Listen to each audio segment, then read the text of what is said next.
let's say that this is an icon set that you just downloaded and it has most of the icons that you're going to need on your project, but there are some things missing.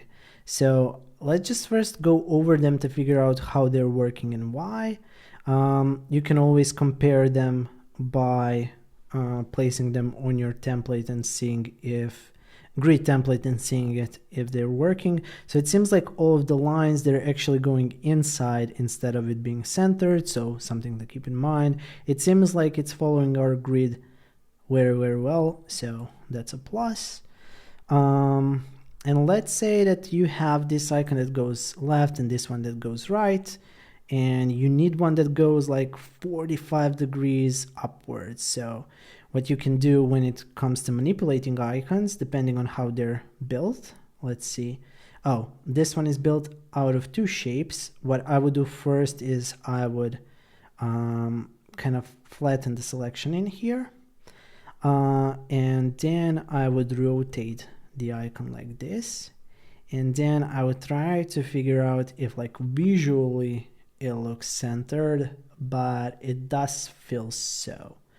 Maybe it needs to go a little bit more to the top. But yeah, overall, something that I would kind of play around with. Now that I've done that different choice in here, it doesn't seem like it's following. It's like it's visually consistent anymore. But just something that that you can use to build an icon if you need it very quickly. So yeah, these ones, okay, nice kind of curves in here, but not too many details on all of them. It seems like most of them, when I actually go inside, it seems like most of them are just 1 pixel of roundness. And in some of these icons, you're gonna see that they're built out from more shapes. Now, that's always a plus because it gives you more flexibility when you need to do some editing, and you can kind of control each shape on its own. But for example, in here, maybe you dislike the fact that this one is kind of really sharp and this one is a little bit more rounded. So you want to go inside and kind of round this one. It's going to be really hard because this one is already created out of curves. So what I would do personally is I would draw another rectangle in here. I would take the stroke that this one has. I would go into edit mode, remove these two, and just go onto this corner and kind of round it so it fits in more with the style that I'm looking for. And let's replace these two. And okay, so there was just like a little simple adjustment made, and you made this a little bit more curved. Now, when it comes to those curves, like the one I did in here, it's always best to flatten it, to keep this roundness always the same, independent of the scaling that you might do to an icon. And another thing that I would suggest kind of thinking about is when it comes to icons and maybe using them as components in our design and kind of switching them one with the other, there might be some problems if you're using Figma icons as separate icons in here. So what I like to do with all of my icons is just flatten them, because that means that this is just one vector shape. I can always go inside and kind of edit particular lines if needed. I can even make this a little bit more rounded. Maybe that's more the style I'm looking for. So you still have that editing abilities. Once you do create those edits, don't forget to flatten it again, because that's going to make this shape work better in Figma. But what I also do recommend is keeping the original copy somewhere if you make a mistake.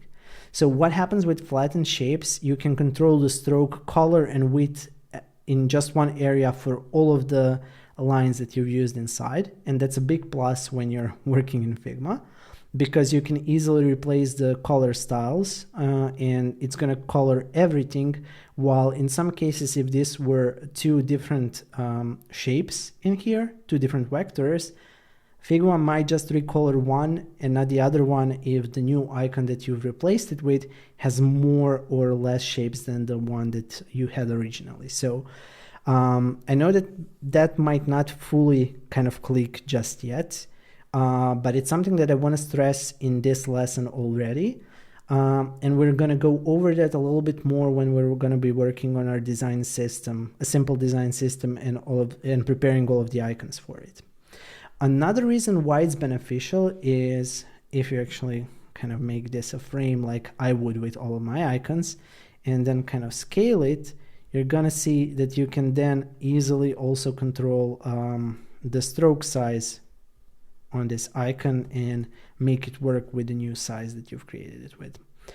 A different approach that some designers might have is they might, instead of flattening this shape, they might actually outline the shape, and then when they're scaling this icon, it's just gonna be consistent when it comes to the stroke width. So on a bigger size, it's gonna be bigger, on a smaller size, it's gonna be smaller. I do like the bigger flexibility that this offers, but again, it depends on the project that I'm working on. It depends on some of the constraints there, and I might switch up my usual approach if I see some benefits to do it differently on this new project. So just a couple of tips of what you might think of when you're manipulating icons. Another thing that sometimes might happen is when you import an icon into Figma, like I did with this one, a part of the icon kind of breaks in some sense. And let's figure out why it happens. Sometimes just tapping on this one little dot makes it all work. Sometimes you're gonna have to do a little bit more manipulation. So you can see me basically selecting this vector and then hitting enter to go inside, and now I'm able to manipulate each point inside of it. So maybe I just want to erase this, and it's gonna create like that break that we've seen in some of the icon examples we went over.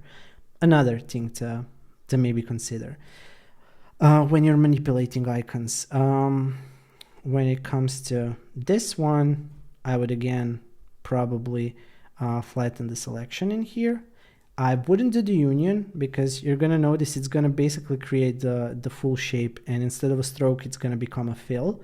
So I do prefer flattening this, and I might just go in and flip it vertically. I might push it down a pixel or two depending on what I'd like this to achieve. Since it's going down, it feels like moving it a pixel down might be a little bit better, but then again, when I'm comparing the space that I have in here and in here, it feels a little bit more consistent if I just keep it in place. So something to try out, and hopefully the reasons why I'm doing those changes make sense. Then finally, let's go over, flatten the selection, and now we have our own vector in here. Maybe you have this icon of a folder and you want to create a closed off folder icon. I think that's going to be a pretty simple one. I'm just going to go inside, move this by, oh, it's not by a full pixel. That's kind of weird, but hopefully I can still make it work. Let's make this one just kind of feel like this. Okay, and I'm gonna recreate it because this one is not working as well as I would like it to work. So I'm just trying to redraw it in the same space as this one, and let's see. I do tend to use the stroke inside when I'm working with icons, but again, something up to you to decide what you prefer and what works better for your project. It does seem like this icon isn't actually following those rules. It's more like a center shape. I'm just trying to figure out where this one is supposed to go, because to me it feels like it's on a half pixel. So what I might do then is, yeah, it's definitely on a half pixel. You can kind of select each dot and figure out where it is. I would maybe go into here and make the width of this like that, so it's half a pixel. And then on the other hand, I might also go inside and kind of edit these 2 points so they're more rounded like the whole folder used to be. Now this is kind of showing, so I want to push that a little bit upwards, and yeah, you have a more closed off folder in here. Maybe on this home icon you actually don't want it to have a door, so one way to remove that is just by deleting the specific points that we have in here. I do it by holding shift and then hitting backspace, so it deletes the curves and everything. I'm gonna do the same thing in here, and you're gonna see that it's basically just removing some of those dots, and now we have just a home shape. And finally, another thing that you might have to actually do is redraw your icon. And let's say you want to have an edit icon, but it doesn't have this kind of a rectangle behind it. So how I would approach it, I would copy my little helpful grid for the icon, go in here. I would try to analyze what makes this icon really special. So I'd flatten it, kind of take it out. Maybe you can just resize it and that's gonna work. Yeah, honestly, this doesn't feel too bad.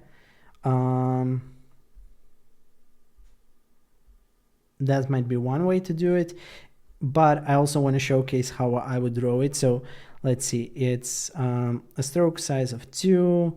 There's some space in here. Let's see how we can draw an icon that's gonna fit into our grid a little bit more. I'm gonna make it a little bit bigger. And I'm gonna draw another line in here. So basically when I hit enter, I'm entering kind of the edit mode of the shape. I can then control, create new dots and control them easily. So I'd probably make this like that. Because I'm gonna rotate this icon in the end, that's one of the reasons why I'm making it a little bit bigger. I'm guessing that maybe now that I took this part out, it's gonna be a little bit too big, but let's test it. And another thing I might do is go inside, kind of hit enter, go somewhere on this grid that I want to add another line to, and you've now created just one vector shape that also has this inside.